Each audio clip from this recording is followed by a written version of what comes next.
A young woman named Celia lived in a bustling port city where voices, ideas, and cultures collided daily.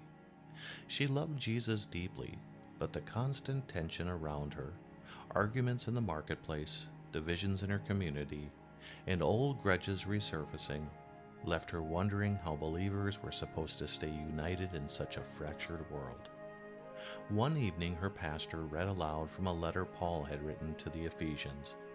The words settled over the room like a calming wind. For he himself is our peace, who has made the two groups one and has destroyed the barrier, the dividing wall of hostility. Ephesians 2:14. Celia felt the weight of those words.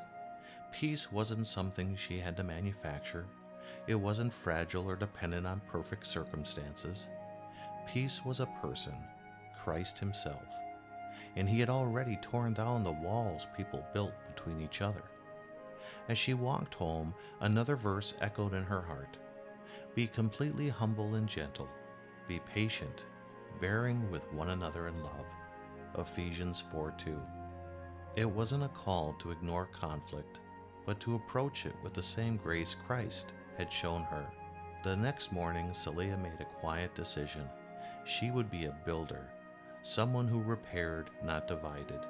She greeted her neighbors with warmth, listened before speaking, and offered forgiveness where bitterness once lived. Slowly, the atmosphere around her shifted, not because she was perfect, but because she carried the peace of the one who was. And in a city full of noise, Celia's life became a small but steady echo of the unity Paul wrote about, a living reminder that Christ still builds his house, one act of love at a time.